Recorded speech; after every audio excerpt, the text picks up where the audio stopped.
holiday coming. Take a seat, relax.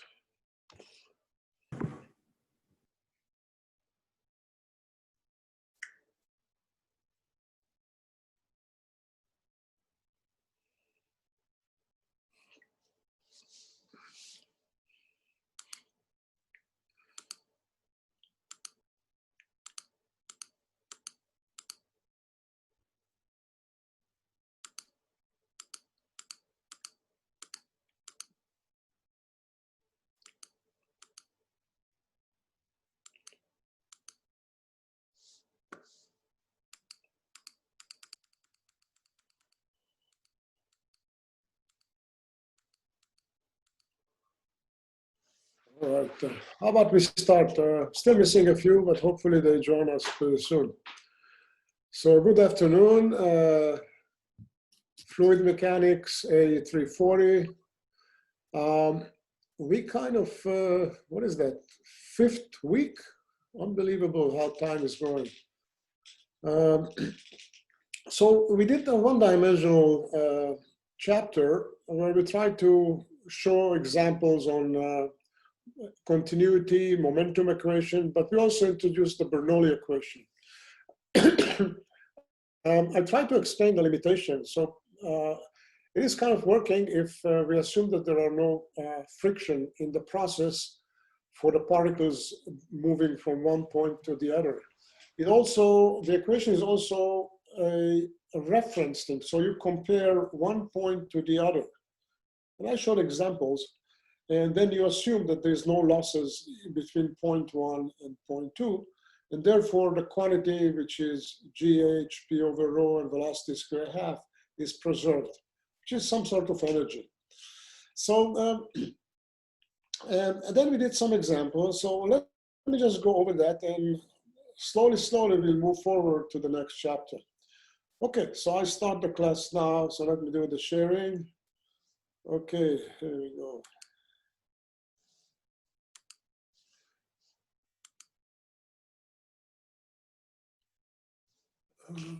Okay, I go full screen. Okay, and I grab the pen. Okay, we're good to start. So this is a quickie summary about the Bernoulli equation. So as I mentioned verbally, you have to pick up 2 points where you assume that there is no friction in between the 2 points, and then you, in principle, apply these quantities to do 2 points. Interesting observation, for example, if there's a streamline which is going straight into a point and eventually maybe there's a cavity and it stops, then we can assume that there's no friction. So it has full speed here and here it kind of stops. So we end up with this. So then inside this cavity, the pressure will go higher than the pressure outside, which we call static. And that is the difference due to the momentum, which suddenly turned now into pressure. So we say that this one is total pressure, this one is static, and this one is the dynamic, or you can say dynamic plus static equal total. Okay, so that's basically the pressure. And again, the example is very nice because it's the car is moving, the pressure in front of the radiator increases. And the faster you go, it increases by velocity square. Have to pay attention to that one. That's important. So this is just a quickie summary of what we did last time. Now, the chapter is actually about one-dimensional flows. And we mentioned that we're bringing back the one-dimensional continuity and then the one-dimensional momentum. Okay, and then these 2 equations are usually applied to a control volume. We basically trying to see the differences, and they are always, not always, but they are very powerful equations. There have no limitation like the Bernoulli, where we claim that the difference between 0.12 has no friction, so there's no losses. And again, we introduced the third one, which is this one, Bernoulli, and I just talked about it a moment ago. So this is kind of a quick summary of what we did. We did a bunch of examples. And then at the end, we presented some measuring equipment, flow measuring equipment, which is based on the Bernoulli relation. So here was the first example, the pitot tube right here. Touched again, I have to do the pen first. As I mentioned, I tried to get the university to grant me one of those pads that I can write on, and then it's going to be much easier. So far nothing. So I have to play with the mouse, and it's not very accurate. Again, I apologize, but that's what it is. Pitot tube, let's go back. So the pitot tube has two tubes, concentric tubes. The flow assumedly goes past the outside. It's very small, so there's no change. Therefore, these ports around, which are drilled, are going to pick up the static pressure, which, if we look at that equation here, this would be this pressure, the prevailing, the outside pressure. Then the streamline goes from high speed, comes here, and then stops in the middle. So therefore, the middle tube will pick up the total pressure. So now, if we are able to measure the pressure difference between the two tubes, which is here, we can tell what is the velocity. And that's how the pitot tube works. Very useful device, airplanes, cars, testing, everybody's using that. You can get it commercially. You can buy it for home and put it on your desk to keep the paper from flying away. Anyway, so that's the pitot tube. Then we went on another device, which is for measuring flow in tubes or pipelines. And so what you do is there's a big pipeline. Okay, let me just let the pen. No, I didn't get it right.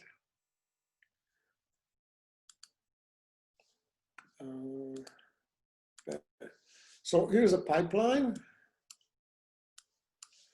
You cut out a segment, you cut it out, and then you insert this device, which is kind of narrowing down the passage of the liquid.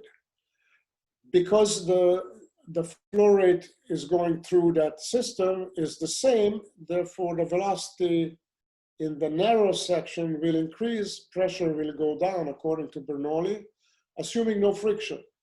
And then the difference, if it's measured with the liquid, is going to be rho g delta h, that's delta p.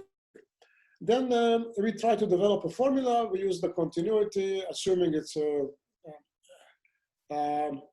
incompressible fluid, and then Bernoulli, and then we substituted that into the Bernoulli to get just one variable, and then we solved for the velocity in the pipeline based on the area ratio. So that's the formula we got.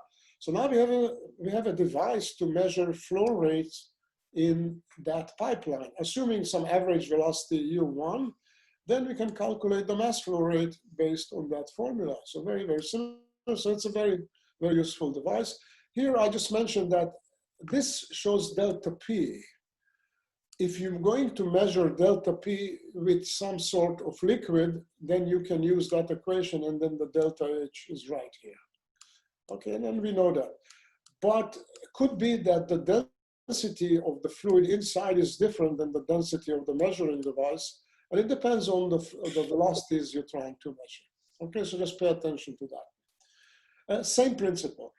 Then if there is actually friction a little bit in that, then people suggested, why don't we use the ideal formula, and we can correct it for friction by putting a CD, which is kind of a loss coefficient.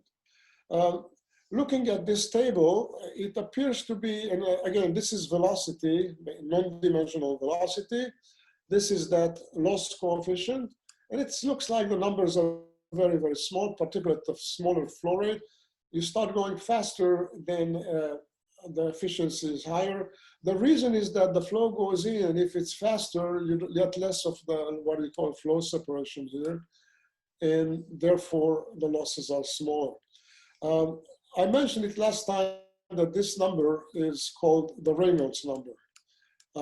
If we move fast today, we actually going to find that number again. And it's going to be more important in the next chapter. Okay, so we did that all last time. Same principle is the orifice. The orifice is from the installation point of view, it's simpler because now you just cut a very small piece out of the tube line, and you're going to insert some flange with a hole in it. And depends on how narrow is the hole, you get a larger difference between the pressure ahead and behind. It's the same equation, so we can use the same equation, but it's very clear now that the losses are going to be larger. Also, the shape of the curves are actually kind of different. Before we had a trend like that, but the numbers are very, very small. And again, this is a separated flow. We just see why I don't get the, oh, I have the pen.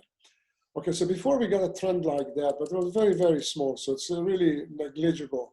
Here, if you look at those numbers, those are 25, 30, 40% losses due to friction because there is a flow separation here. So this one is not so efficient as the previous ones. Okay, one more time, it's the same type of data. This is again the Reynolds number. Okay, so here I think next one is a simple example. So far nothing new. We all discussed that. So now let's go to some example. Let's see how the numbers work. So we have a pipeline. I'm going to insert this orifice, and we know the ratio, we know the dimension. So let's see, let's go back here. So what I'm doing, and it's water, we're flying with water. The radius of the large diameter is 20 centimeters, and then the small is 10. So this would be 40, and this would be here 20. And then the CD, the loss coefficient is 0.6 because orifice is fairly large. And then we're trying to see what's the measurement. We're going to use the same fluid to measure the delta P. So rho G delta H is 10 centimeters. Okay, so we're looking at that one. So this is 10 centimeters. Okay, so we have rho 2, rho y times, oh, I didn't get the rho square. Let's go back to the previous page. Again, a small mistake.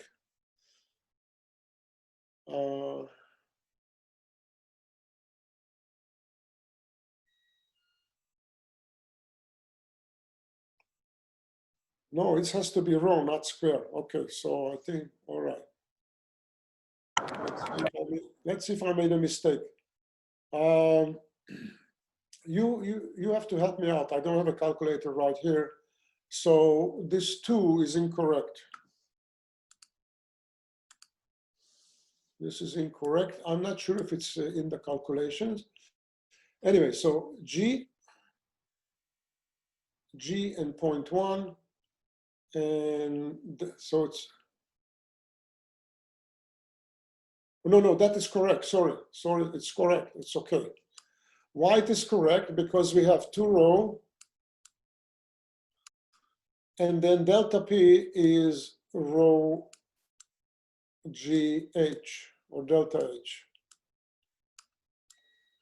Okay, I'm good. So this is correct. So 2 rho GH area ratios, 0.1 diameter, 0.2 diameter, pi r, and 30.78 kilograms. So that's how the formula works. Okay, so the formula was good. So I just made a momentary mistake. Let's see if I can play tricks with that type of equation. So let's say I know the flow rate, and the flow rate is 100 liters per second. Okay, 100 liters. And let me see how much is the delta H. So tell me what is the delta H. So before, this number is 30 liters. 1 kilogram is roughly 1 liter. And actually that's how the definition is for 1 kilogram. And therefore this is 3 times as fast. So before we had 0.1, Oh, so this one didn't go out very well. Anyway, so I take that formula here, okay, and M divided by CD right here, get the square, so it's going to be 2 rho, and then same thing. And therefore solve for H. H is going to be equal to this number, and then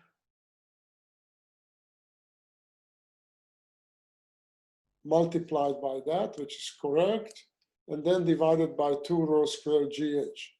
If I did everything right, which maybe not, where are we? If I did everything right, so then 2 times 10 to the 6, that's correct, G, and I ended up with 0.01, and before I had 0.01 as well. So I probably have a little error. It should be higher, a larger number. Anyway, the method is fine, and maybe my algebra wasn't so good. Okay, so we move on.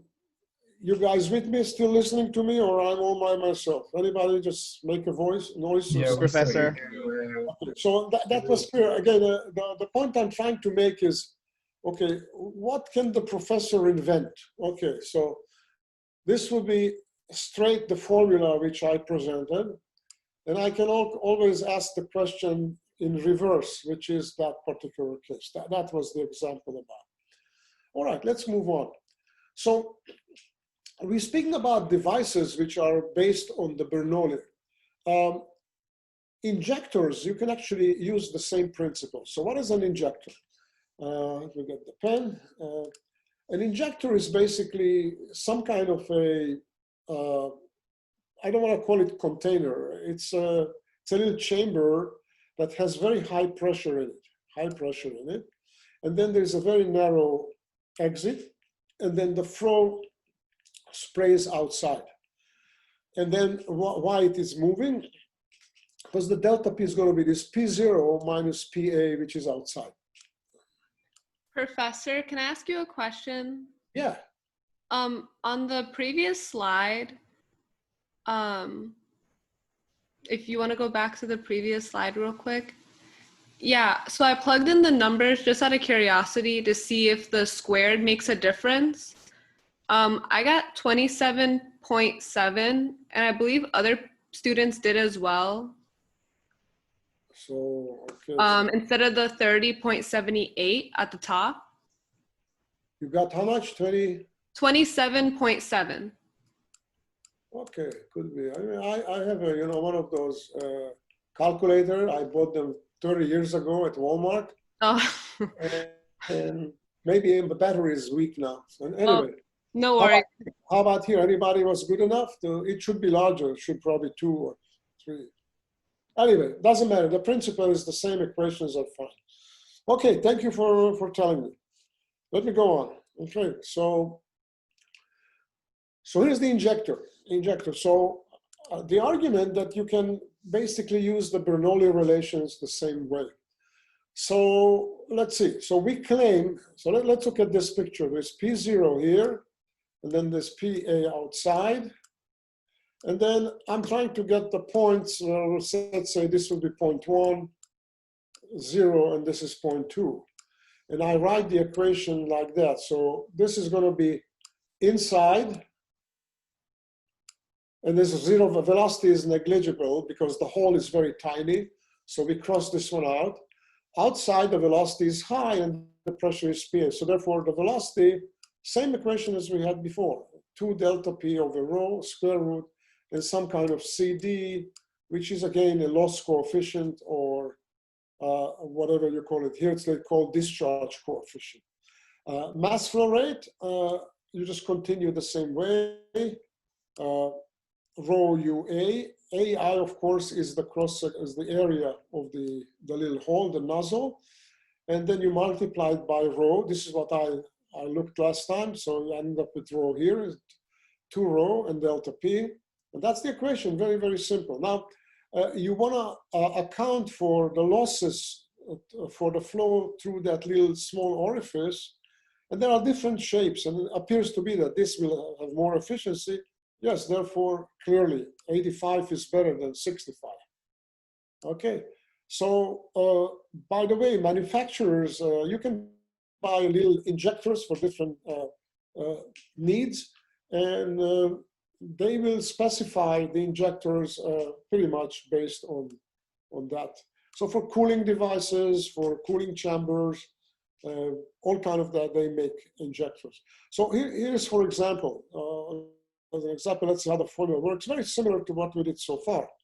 So we have 5 millimeters square, the area of the exit. The pressure difference is 1 atmosphere. By the way, it's very small.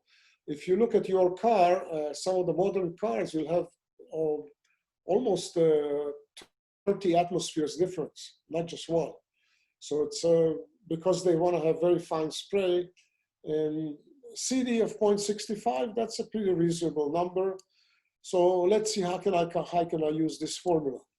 So I use this formula the way it is. So that's the loss coefficient, the discharge coefficient.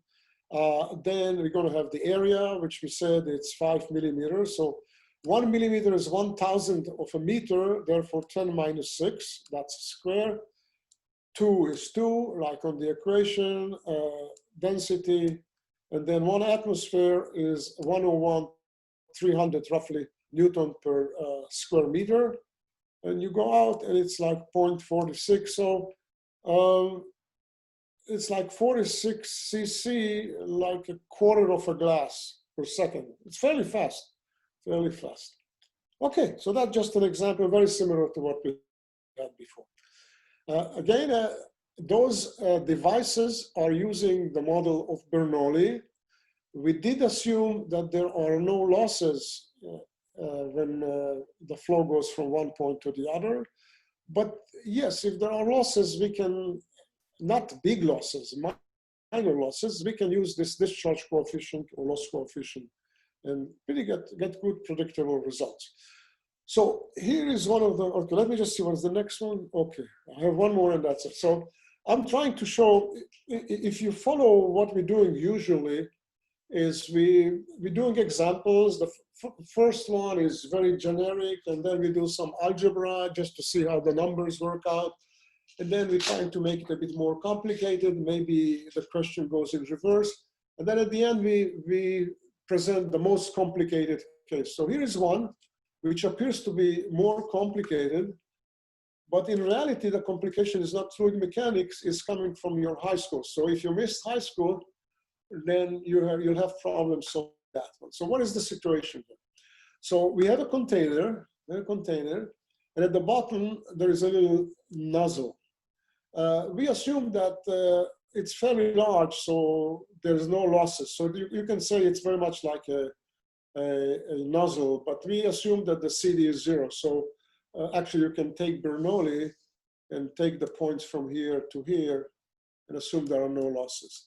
Then you have a jet which is exiting at 30 degrees, and it's going to hit some kind of a plate or whatever, and the plate is at this distance. And what is the force and what is the impact point, how high it is? I believe that one. Yeah, how high it is. You understand the question? Anybody? Yep. Okay. Yes. Okay, so one more time. We have a container, you punch a hole, you orient the little nozzle 30 degrees up, then you put something, okay, let's say it's a big container, you got scared, you don't want it to spray on the house, so you put a plate, how much force you need to hold the plate, and how high will the jet hit? That question is basically high school, what they call, you call it mechanics or whatever. Okay, so the cross section is 5 centimeters. We need the area because we need to quantify the flow rate, okay? And then it goes 30 degrees up. Okay, and then the distance to the plate is 1/2 meter, 1/2 meter horizontal distance. And then the height in the water in the container is 5 meter, 5 meter. So we can really go, and if you remember the Bernoulli, if it's a free fall between 0.1 and 0.2, it was the square root of 2gh. So the velocity exiting here at the angle of 30 degrees, by the way, is going to be 2gh, which is 9.9 meters a second.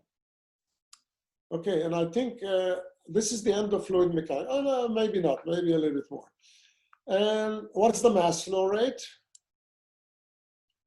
Rho UA. So density 1000, velocity, we just said 9.9. Area is at 5 centimeters squared. 5 and 10 minus 4, because 1 centimeter is 1/100th of a meter. We end up with 4.9, roughly 5 kilograms per second. It's about 5 liters per second. A large Coca-Cola bottle, it's a 2-liter one, so it's 2.5 bottles per second. Pretty fast flow, pretty fast flow. So what is the force? We assume that the horizontal velocity is actually going to be what we calculated u and cosine 30. Okay, 30 degrees. That's how we thought. Okay, so what do we have here? So the horizontal component is going to be 857. The force, okay, we're looking at the control volume here. Flow goes in, nothing goes out to the x direction. So therefore, going in, momentum, actually going in. So this is supposed to be with a minus, okay? This is supposed to be minus 495. That's the mass flow rate times the velocity, this. And this is going to be 42 Newton, and Fx is actually minus, going to the minus x direction. This is following the formula. Now we need to answer the question about the dynamics from high school. So what is the height of at what height the impingement takes place? And okay, so one approach is to see how fast it goes from here to here. So the time is going to be ½ meter divided by the horizontal velocity, gives me 0.58 seconds. And then how high will that flow? So we have one initial velocity, and then we have gt, the velocity down, which will increase with time. So 9 sine 30, that's the vertical speed, which is 1/2 of 9.9 times t, but this is the time for the impingement. We already calculated that. And then the free fall is gt squared half. If you recall from high school, you do the algebra, height is 2.37 centimeters. All right. So that would be the most complicated question I can ask. And again, it's here the complication is more from high school mechanics. Okay, so let's go to the next one. In principle, we finished the discussion on one-dimensional flow. I think I'm going to have a summary, so I'll save my remarks to that one. But before leaving, I just want to stop for a moment and speak about pumps. It would be nice if you have a requirement to pump flow to a certain height, and you know how much you want to pump, what's the fluid rate, then how much power I need. And that's an interesting question. So it's very, very simple. Again, I go back to high school. I'm not sure if you have to tell me at certain points which high school you guys did go. But I think my teacher did tell me about these things. It was a long time ago. Anyway. So I'm looking here at a cylinder and a pump, okay? And I'm assuming that the pressure is pretty much constant. So here there is some pressure, and here PA, okay? And then I'm trying to push. At the same time, the requirement for pumping the fluid from the lower container to the higher container is defined here. Okay, so we know that, that's our formula. Now, if I go back to the pump, let's say that the pressure here is constant and we're just pushing the fluid out, then the work is simply force times distance. What is the distance? Is the stroke of the pump. This is x. Okay, this is the pump. So the work is equal delta P, assuming it's a constant delta P, times the area, which is now the force, that's the force, and times the x. But if you look at the relation, we end up with delta P and V. So the flow rate at delta P is actually give you the work requirement. The power is really the work rate. So the work rate is going to be the delta P times the volume flow rate. If you want to use mass flow rate, then you have to divide by the density. So this is our M field, which is rho U. M is the rho UA, the one we had before. And then if you want to be fancy, you want to have friction losses, you put efficiency here. And of course, the efficiency will increase the power required. We're going to use efficiency in a situation when here is a pump and here is an electric motor. And then an electric motor will have to provide that power because the system has an efficiency which is less than 100%. Okay. And by the way, people who take thermodynamics arrive at that formula in different ways, but that's what it is. So here's an example. We want to pump 10 liters of water to 5 meter altitude, to 5 meter high. 2 stories. Okay, we want to pump it 2 stories, 5 meter. How much is the work? I want to buy a pump, a motor, electric motor to drive the pump. So the work rate is rho G delta H, density of water, G, and delta H is, what did I say here? 5 meter.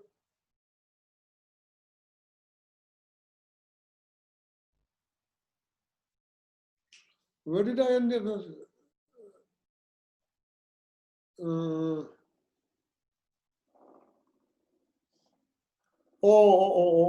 Yeah, okay. Rho G, and then delta H. Okay, so what we have is Q, which is the flow rate. So that's, okay, one more time. I'll repeat myself, apologies. Okay, I don't understand my own writing. Delta P,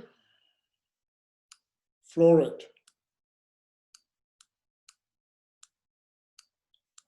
Okay, so density, G, height, which is correct, that's height. And then Q is 10 liters per second, but actually 10 times 10, it's 1,000 liters. Oh, but it's 10, okay, fine. So it's 10 minus 2 because 10 times 10 minus 3 is 10 to the second. Are you with me? After so many deliberation with myself, this is correct. And the force required is 490 watt. 750, roughly 750 watt is about 1 horsepower. So we're talking about 0.66 horsepower, which is a small one. Just a brief summary, again, thermo expert, for those that are taking thermodynamics. With different approach, you develop very similar formulas. You say that the work rate is equal to the mass flow rate and delta H, which is enthalpy. And the enthalpy, if the flow is incompressible, in our case is delta P over rho, which is what I did here. This is exactly what it is. So the same equation. If the fluid is compressible and there are temperature changes, then it's going to be Cp delta T, which is roughly the internal energy. Okay, this is for the mechanical engineers. Anyway, I think it is good to remember these two equations. You may need that, and we may come back to that, but it's not super important for us but it's important for other disciplines in civil engineering and mechanical engineering. Okay, so summary, let me just see what comes next. Okay, summary. We discussed this chapter, which was about one-dimensional models. We looked at the integral equations, and we ended up with the 1D model, which was good for flow going in and out from some control volume, and then looked at the mass flow rate. Again, if there is no a compression and the flow is independent of time, whatever goes in must come out. That's continuity. Then we looked at the forces and we developed some formula, and clearly momentum change. And then pressure could be also a factor of producing thrust. Typically, the momentum is significantly larger than the pressure term. Then we introduced Bernoulli. And again, Bernoulli is good for cases when there is no friction. We presented some examples when there is friction, and we use Bernoulli, and we introduced some corrections to be able to use Bernoulli anyway. And it's legitimate if the losses are not significant. Next chapter will show cases where we cannot use Bernoulli. Okay, so I don't know if there's a gong or something. You have to sound the gong and say chapter finished. Very much like now everybody watches TV series. So it's the end of episode 3 or 4, 3. Okay, 4 actually, episode 4. All right, everybody is awake or you guys asleep? No, we're awake. All awake. Thank you very much. Wide awake and watching, Professor. Okay, I'm happy to make sure. Okay, I'm gonna now really hit you hard, okay? So we're moving on to a next chapter. The next chapter is gonna be super important because it's very, very practical. And at the end, we're going to discuss flow in pipelines and things like that. And again, I'm trying to push forward our approach where everything comes out of those equations, which is true. And you're going to see that we actually develop everything coming from the same root. Now, some of these models were developed before these equations were widely known. So it's interesting that, we can actually put everything under one umbrella of these equations. I'm again trying to push forward the approach we're using here, that it's better off to have a common rule for all these fluid models rather than reinvent the wheel each time we do a different topic. In some of the literature, these methods or this chapter is called exact solution. Why? Because people actually 200 years ago, some of those models were around. They did not make the assumption we're making, but they kind of came up with some formulation, which was good. But in order to claim that the model was correct, you have to go the way we are going to go to prove that this is the way to go. Okay, so that was the commercial, and let me go on with just the introduction. Now, don't get scared. It's gonna be reasonable. Although it's gonna be algebra, but high school algebra. You can do integral of a polynomial. I'm sure you can do that. Okay. So we started the incompressible Navier-Stokes equations, or the fluid dynamic equation, let me correct myself, with the continuity, which is actually, if you spell it out in Cartesian, this is it, this is that one. So we had the cube, if you remember, whatever goes in, goes out. That was the model, which is exactly that equation. This is that one. Then we had the momentum equation. This is again in vector form. And in this case, actually I took out the time dependent, we're not really using. So this term is here, that one, which is the acceleration, but steady state acceleration. And then there's the body force, which I did not include here. If I want to include it here, I would do GH or something like that, or actually G. The gradient, the pressure is here. And then we have all the incompressible viscosity terms. Remember, shear this way, shear that way, that way. These are these terms. So, and I asked you to put it under the pillow when we did the second chapter, so you remember the pictorial representation of these equations. So this is where we're starting, just going back so you feel comfortable. And what is what we're trying to solve? So if you recall the first week, I tried to sell you this model. I started with this model. I told you two infinite plates, they parallel. One of them is moving at the velocity of u, other one is stationary. And I told you the velocity profile is going to be a linear term, linear line, and everybody agreed. Okay, so now we need to prove that this is correct. But what we're going to do is we're trying to solve this problem first, which is a very generic solution for the flow between two parallel plates. So what can happen here? It can happen that the upper surface moves at the velocity of u, and then there's also high pressure here and low pressure here. So there is going to be delta P, which is pushing the fluid through. Okay? So subcases of that. So this will be the general case. And the subcase, this is subset of that case when there's no pressure gradient. And the reason for the flow moving in between those two plates is because one plate is moving, and then we introduce the no-slip boundary conditions. So the particles here have zero relative velocity. Here they have zero relative to the plate, but actually in the frame of reference we picked, it will have the same velocity as the plate. And the third example, somehow the pen disappears. In this case, we have two parallel plates, and there's pressure pushing the flow, but the plates are not moving. So we're probably going to see something like that.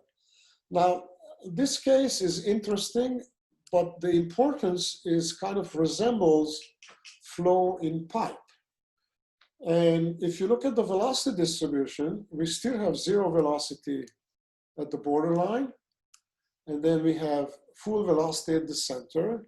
So now if we want to use the average velocity, we have to say, what is the average velocity compared to that velocity profile? So now we're going to answer the question 1D flow versus 2D, and how can we represent 1D flow, or actually 2D flow, as a 1D? Now we're going to be able to answer that one. So this is kind of a heads up of what's coming. Okay. And what I'm trying to do first is we try to solve that problem. And we try to look at the Navier-Stokes equations and see how can we reduce those equations and for that particular problem. How can we adapt it to that problem? Okay, let's get to work. So again, so far, I was speaking mostly to myself, if you guys take a nap. But here is the thing. So there, Mr. Couette, middle of the 1980s to 1943, so he was like 85 years old. Good, again, fluid mechanics is a good job. You live longer than the average people. And that was Mr. Couette. So he developed that flow. He was a engineer trying to study flows in river. So how can we formulate the problem to meet that condition that we're trying to solve? So first of all, we think the flow is viscous. Okay, let me get the pen.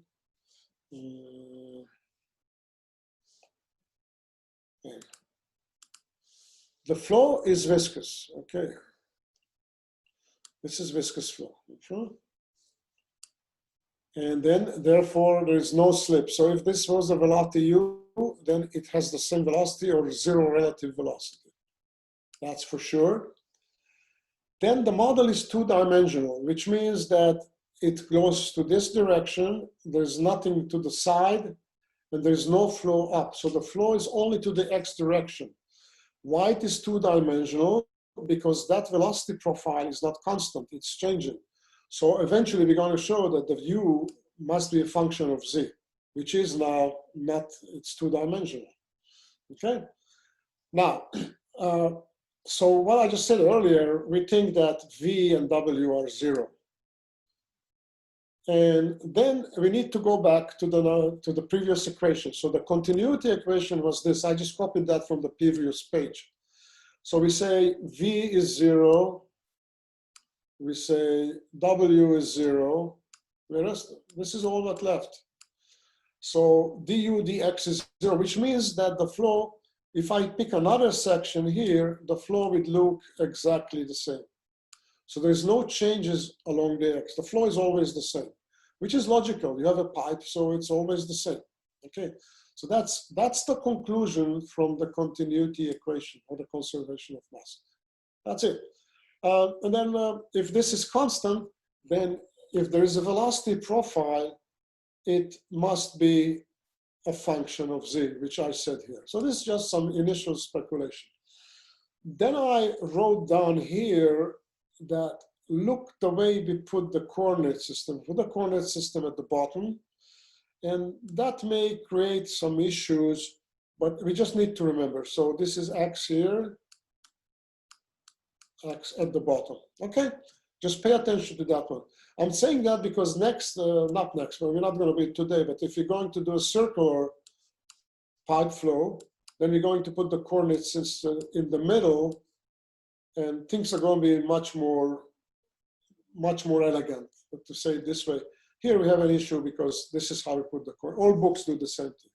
Anyway, that's what it is. So we made those assumptions. Now we are ready to move to the Navier-Stokes equations. So here is the momentum equation. Okay, here's the momentum equations. Get the pen. All right, so these are the equations I copied from the previous page.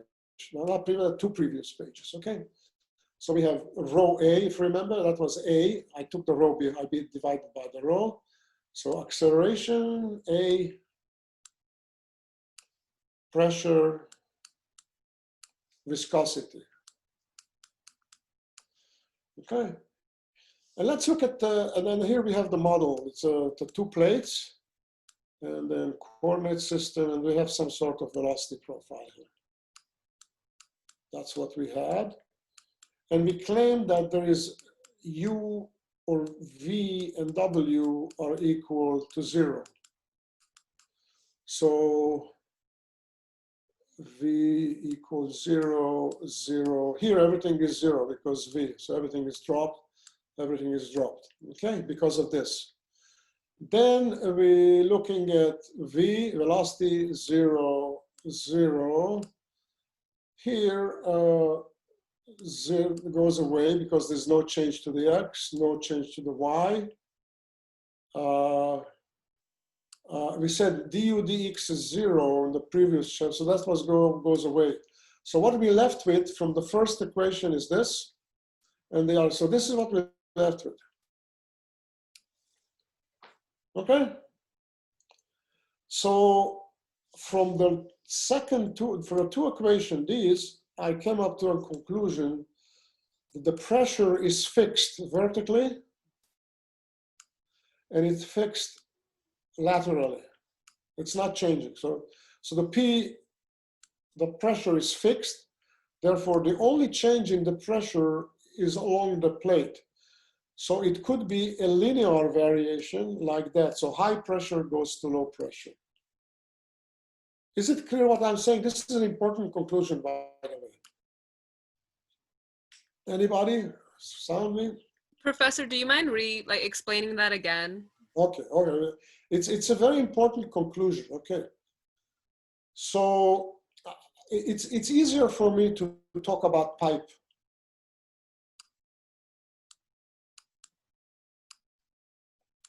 I want the flow to go this way. So I put here higher pressure and I put here lower pressure. So let's call this one P1 and P2. So if I want to have a drawing of what's going on, I'm going to have P1 here, and then perhaps P2 somewhere here. And I can show that the pressure is linear because we said that P dP dx is a constant, the previous slide. So that must be a straight line. Am I okay with that? Yes. Okay. Now I want to hit you with something else. I want to show that dP dx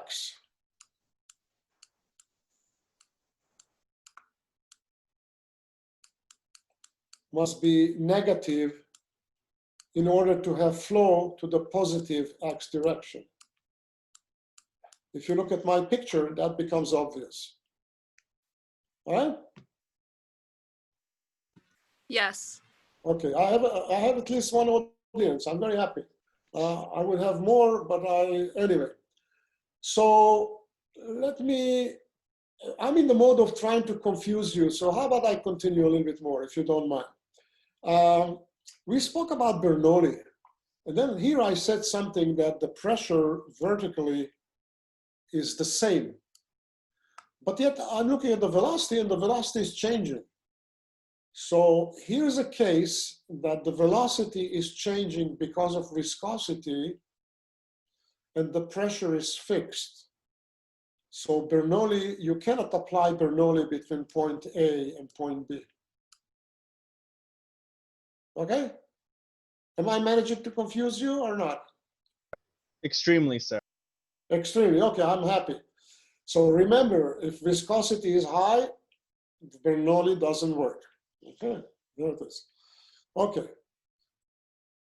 So we developed the equation, that's it. So I took the Navier-Stokes. On the momentum, I ended up, remember, okay, let me just pen before it runs away from me.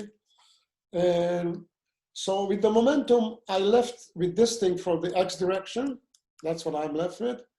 The other direction basically tell me that the pressure is constant.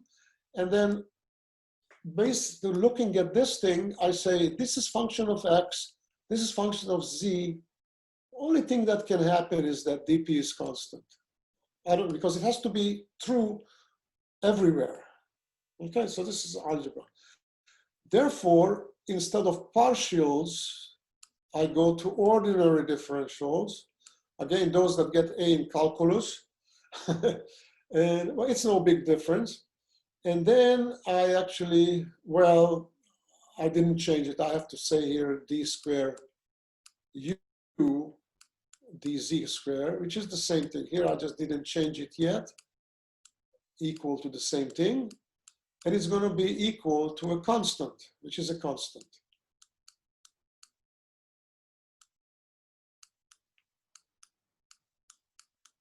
Okay, so the x directional equation has something that I can work with.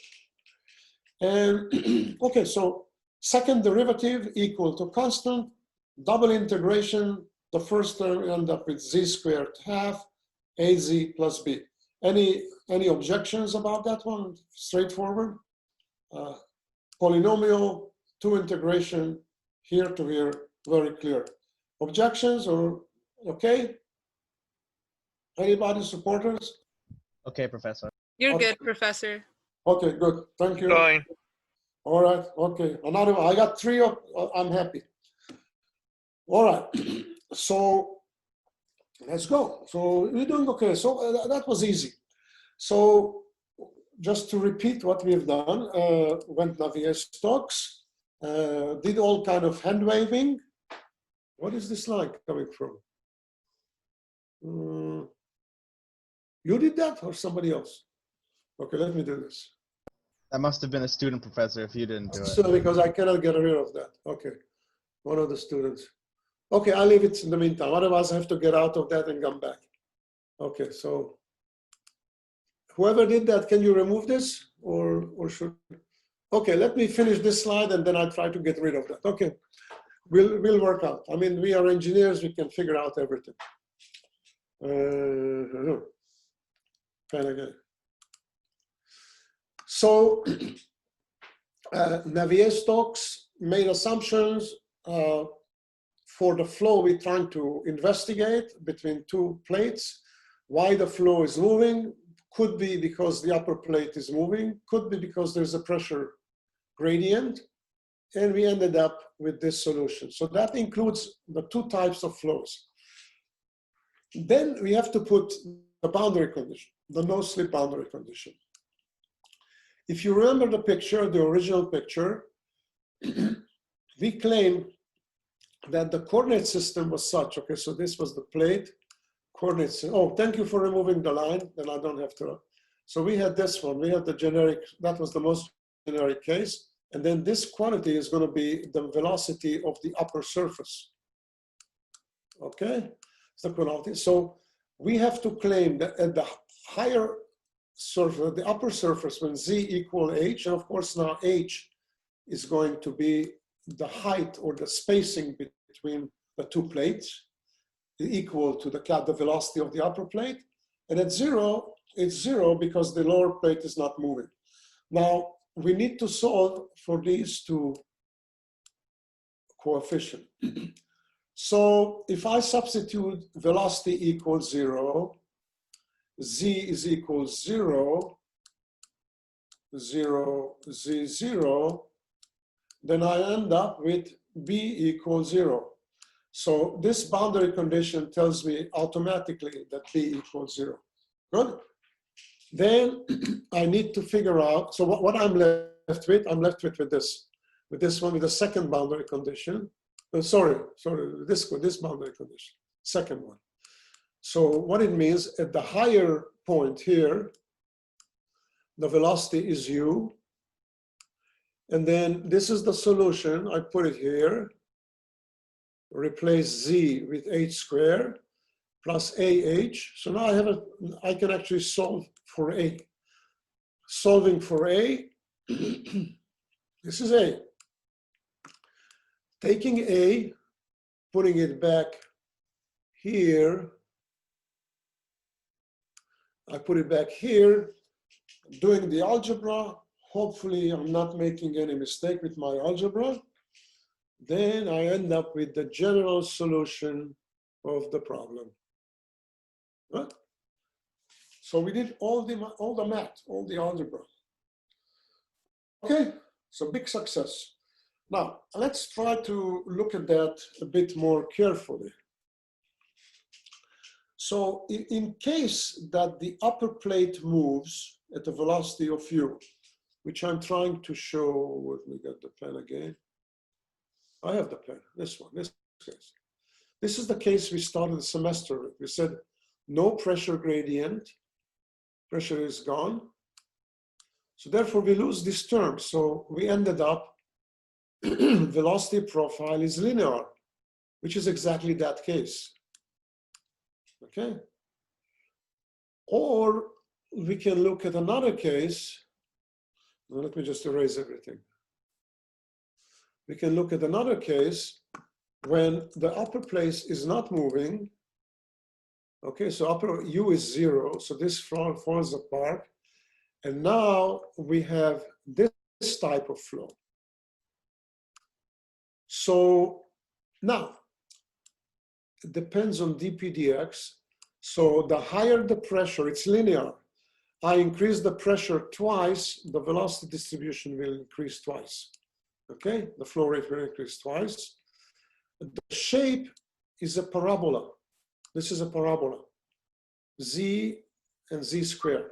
Okay, that's what it is. This is a parabola. Then there's a minus sign here. Nobody objected so far. Why there's a minus sign?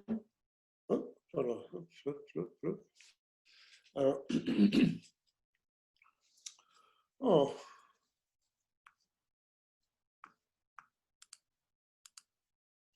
Okay, I've been all excited about the minus sign. Because in order to get the flow going, to the x direction, I need the pressure to have a negative gradient. So dp dx is negative, right? So dp dx is negative, and then I have to put a minus sign. Therefore, the flow will go to the positive x direction. That's what the meaning of that, because this is actually a negative quantity, and this is a parabola. Okay, and then the general flow is going to be combination of case 1, which we discussed earlier, case 2. Okay, so let's look at the generic solution. So the generic solution looks like that. So what I did is I just took that equation, and instead of this quantity, oops, I touched it again. Yeah. Instead of this quantity, which appears in front of the multiplier of the parabola, I called it k. And then the value of k goes from, so 0 would be the straight line where the flow is due to pressure, to the velocity of the upper surface. And let's say the upper surface velocity is always the same. Okay, let's look at it this way. I have the upper plate moving at a constant velocity, capital U, and there's no pressure. So I end up with this velocity distribution, okay? Which is a linear one. Then if I put a little bit pressure, then I get that. I got more pressure, I get that. I got more pressure, I got this, okay? Why this is more? Because dp dx, I'm increasing dp dx. Of course, it's negative. So this is pushing the flow to the right. If I have now the pressure gradient positive, which means now the pressure is actually against the flow going this way, then I end up with curves like this, which indicate reverse flow. And so let me just try to plot that one. So the upper plate moving at the velocity of u, and we have something like that, but then eventually the pressure is pushing backward, so we end up with a velocity profile, which is reverse flow. And this is positive here, the upper surface, because the surface is pulling the flow forward. I'm trying to visualize somehow this one. It's actually too fast. I'll show it. If it's very fast, then it's going to look more like this, what it is, okay? Anyway, so this is the argument of how you can do a whole variety of flow regimes based on that formula. What I've said earlier, I'm repeating it this time. And look, we assume that the pressure vertically is not changing. P is constant. So P of Z is constant. But the velocity is changing. So again, P and P of Z is constant. And Bernoulli is not applicable here. So I said it before, but just one more time. Here's a situation, it's viscous flow. The flow is actually due to viscosity, the velocity distribution. Therefore, Bernoulli is not applicable. Okay. Now, we did get the solution. We did get the solution. So let's dwell on that a little bit. Let's try to see how much can we learn from the solution. So the one argument is that, okay, let me get the pen, is that now I'm in a position that can actually discuss more carefully what is the velocity distribution. Let's say we have two plates, and then the velocity looks like this. And in the previous chapter, we claimed one-dimensional flow. You know? So if I want to have the same flow rate, then I have to represent that by one number.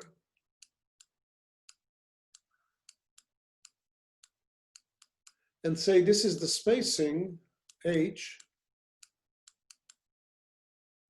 And same way here. And I must claim that the flow rate here and the flow rate here are the same. Therefore, this U is the average velocity of that flow rate. Therefore, I can use it for the one-dimensional model. And hopefully my numbers are going to be pretty close. And so now we are in a position to explain this is the 2D flow and this is the 1D. So now we can actually explain what is the relation between the two. And this formula basically tells us exactly. So the flow rate in this case is simply average velocity, which is U average, times H. This is per unit width between the two plates. And if I want to find out this one, I have to do some integral because U is a function of Z. Okay, so I just look at this relation here, and then I say, well, there you go, average velocity. This would be the average velocity that I can later use in the one-dimensional flow models. Okay, so now let's just do it. I mean, so far we're mentioning things. So what I need to do is I take this equation and substitute U from what we had before. This was the equation. Remember, this is the equation here. So I just take this equation and plug it in here. This is the most generic one, and see what we get. So here it is, 1 over HU. This is U. This is the velocity, which includes, and then the dz comes from here. And then, of course, the velocity is a function. So this would be the parabolic due to the pressure. And this will be the linear velocity distribution. Integrating, here, z over h becomes z squared over 2. Here it is. So this is good. And then we have, this is a constant. This is some kind of a constant. I actually plug everything in. So this z over h. So it's going to be z squared over h squared because we have another h coming in. Okay, this h here, I plug in this h. And then we're going to this guy, which was z squared over h squared. Another h is coming in here, so it's going to h to the third. And it's going to be z to the third divided by 3. High school algebra. At the end, this is the result. So is it rocket science? Not really. I mean, the average velocity here, so we have, if we have a velocity like that, what's the average velocity? 1/2, which is this term here. This one is a parabola. What is the average velocity? Is this quantity. The quantity means something. I think not today, next time I'm going to sit on it a little bit, and we're going to understand a bit more what it means. So now we got some expressions. We can understand the first term. I think the first term is very clear, very easy. So we understand that one. So now let's go back to where we started. We wanted to find out what is the flow rate. So the flow rate per unit volume is this. Okay, we did the integral, we ended up with that. And it equals, so we take that one, we just multiply it by U average again. And H, so it is pretty much the same thing, but now we're getting one more H here, and here one more H here. So that's what it is. One more time, looking at that, we mentioned why would the flow move between those two plates? Reason number one is the upper plate is moving and it's pulling the rest of the flow through the mechanics of viscosity. And it's linearly related to U. The faster it goes, if it goes twice as fast, the flow rate will be twice as much. Then the other part, which is kind of looks like a parabola, why the fluid is moving. It's moving because there's a pressure that is pushing it. And the pressure is linear again. So if I increase the pressure twice, I will get twice the flow rate. That's very interesting. We're going to see that later on in pipe flow. So you increase the pressure in the house twice, then you get, and you shower, you're going to have the flow rate twice, assuming that the friction is not going to change much. Okay, so this is a very, very important conclusion.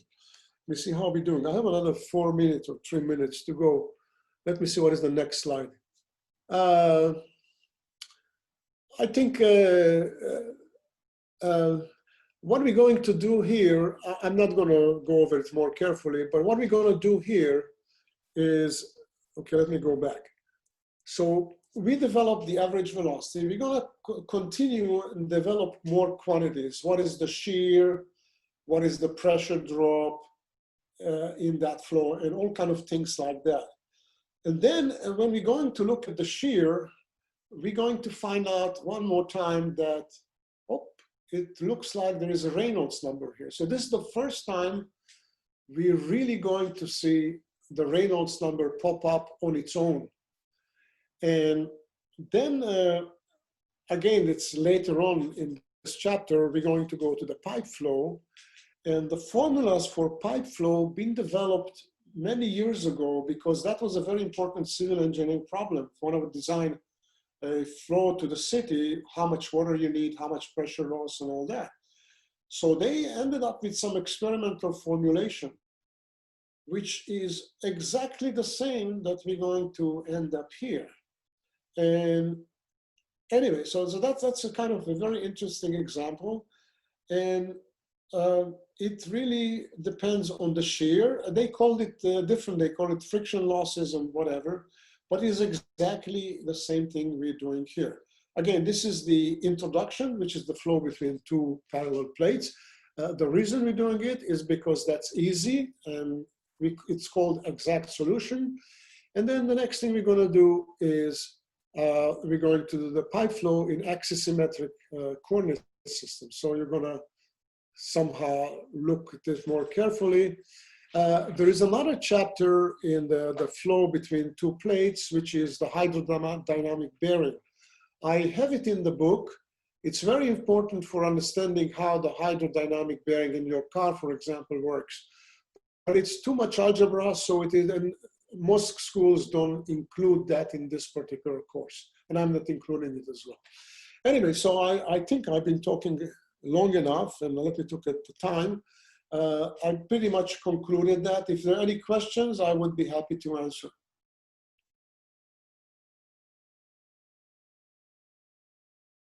Who is awake? No, I have no questions, Professor. You're awake, very good. I'm awake, Professor. I have no Thank you, questions. Professor.